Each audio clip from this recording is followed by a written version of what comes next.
What's up, everybody? My name is Sammy Darn. If you guys are brand new here, make sure you hit the like, subscribe, and comment down below.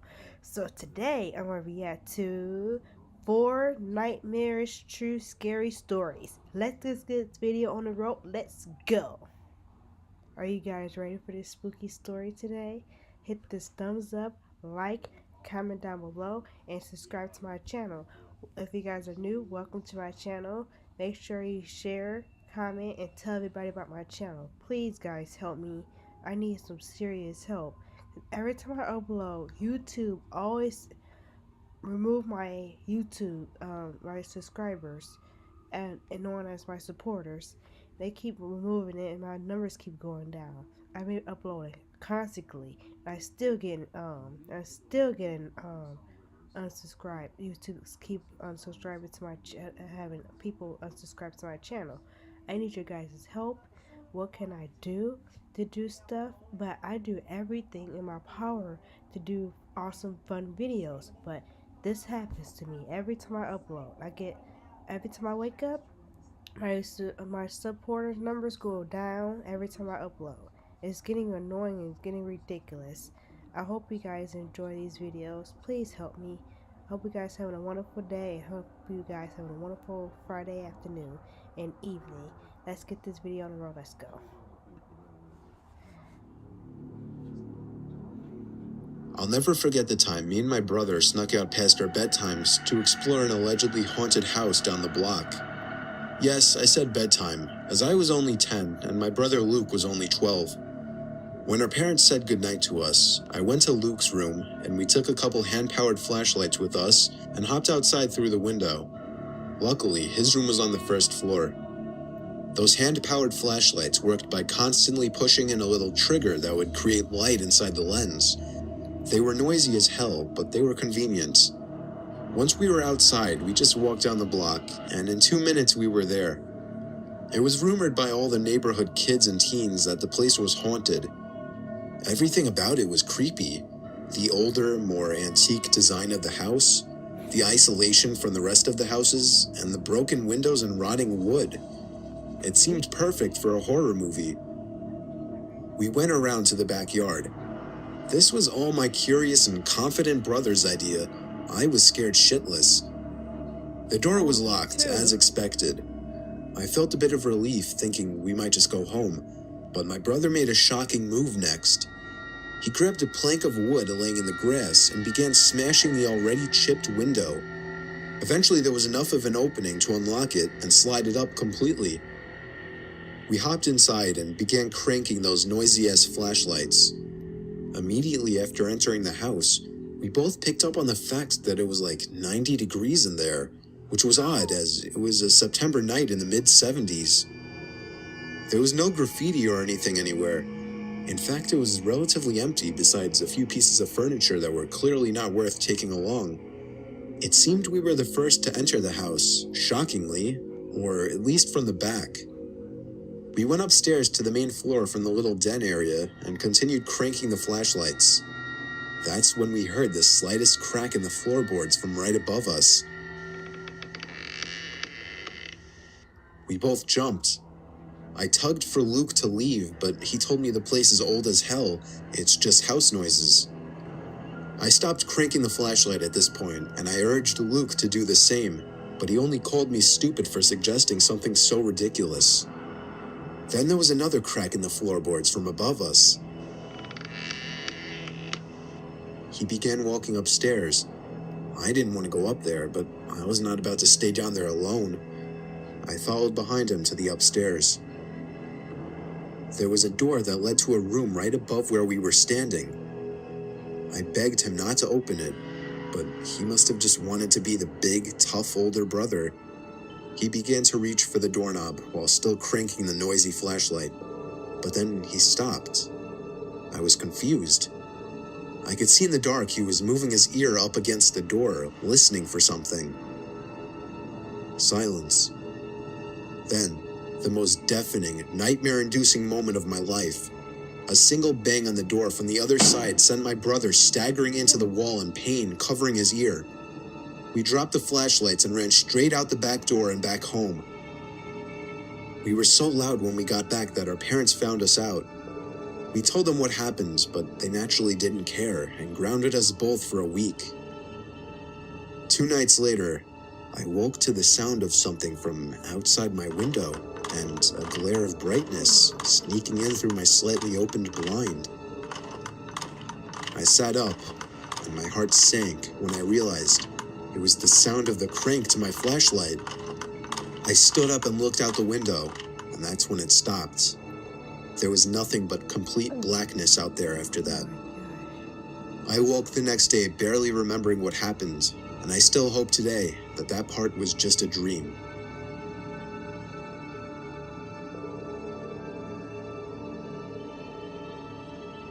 This is a story that happened to me recently.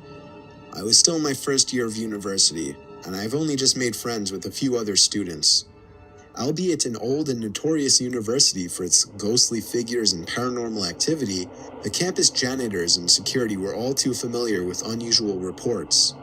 The art and design faculty was subjected to the oldest campus of the 4 separate buildings, and the block my class happened to progress in was the allegedly haunted section as well. It was late in the afternoon, just before 5, and my friend needed to use the restroom. She asked me to accompany her, and I obliged, seeing it as an opportunity to rest my eyes from the strains of the projector. She rushed into one of the stalls, and I waited outside the bathroom. Feeling that she would take longer than I initially anticipated, I decided to walk back to class without telling her. As soon as I sat down, she barged into the class, calling out for me.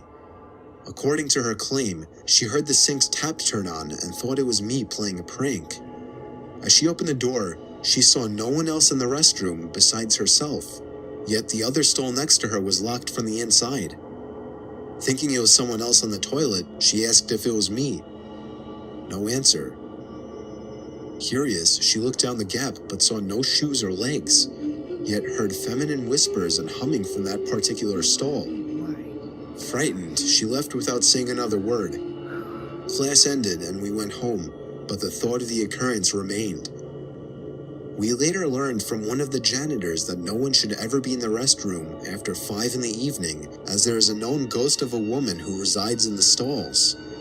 Needless to say, as juniors in the university, my friends and I decided to never use the bathrooms after the designated time. I'm not in any way saying these claims are true, but everything I told you is true in regards to what I was told. Whether these things I was told by my friend and the janitor are true or not remains a mystery to me.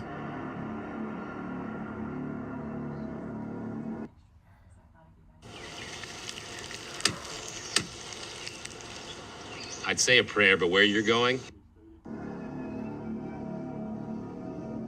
This happened a few months ago while I was serving in Japan as a missionary for the Mormon Church. I was in the country for 2 years, and my time to return home was approaching.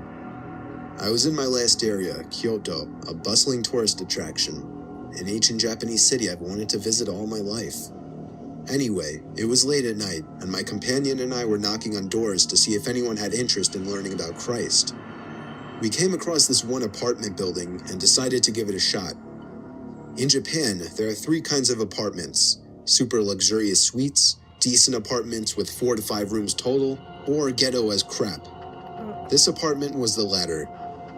We were on the 2nd floor of this building and knocked on this one door. A middle-aged man in worn-out clothes answered with an awkward smile on his face. Being the kind missionaries we were, we introduced ourselves and asked him if he would like to learn about what we believe. Instead of giving us a direct answer, he invited us in. Usually, in missionary work, this is a good sign, but upon stepping foot into that apartment, I knew what we got ourselves into. This apartment reeked with the smell of marijuana and urine. His apartment was puny: a small entryway, a door on the left leading into a bathroom, a small kitchen to the right, and a small multi-purpose room with a small kneeling table, TV, and bed.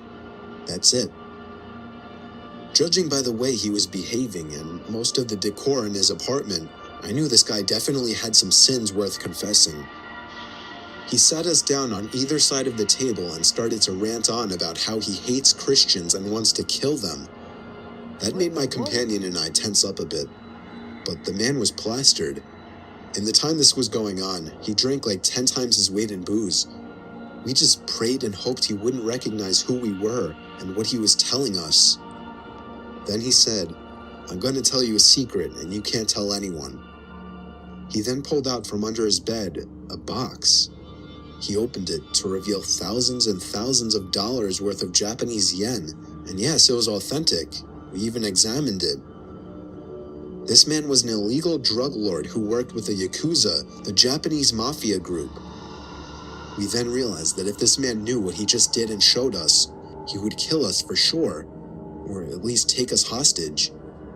My companion and I feared for our lives and tried to come up with an excuse to get away, but he wouldn't let us go.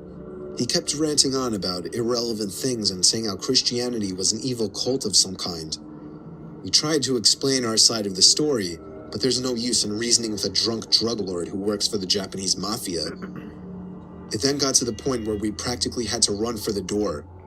We said we were leaving, stood up, and quickly walked over to the door. The guy then stood up and began to reach for something in a box, but we never saw what it was. As soon as the door closed, we bolted home, faster than we ever had. The last thing we wanted was him sobering up to find out he had revealed his deepest, darkest secrets to 2 Christian missionaries from America. Had this man not been drunk, he probably would have killed us. For all we know, he was reaching for a gun as we were leaving. What the?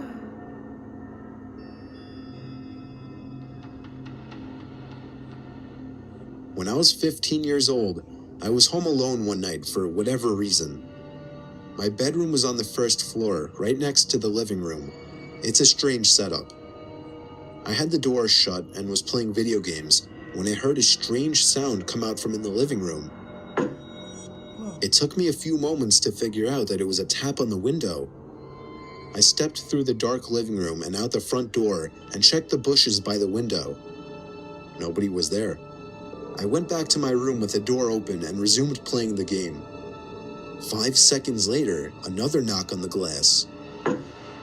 This time I ran to the front door barefoot, ready to chase the pranksters. But again, no one was in the bushes.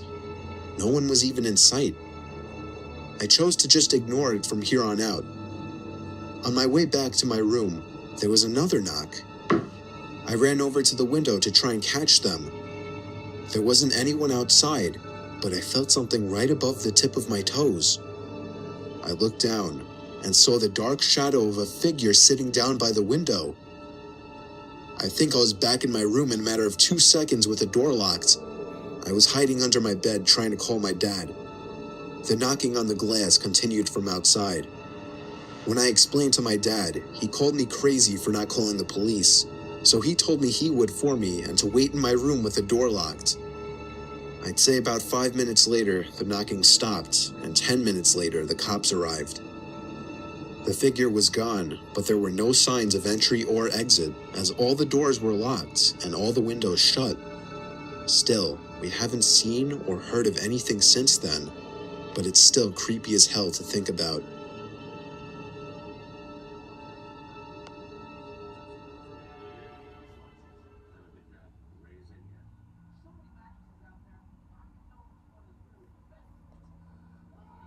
So if you guys love this video, please give me a thumbs up, like, subscribe, and comment down below.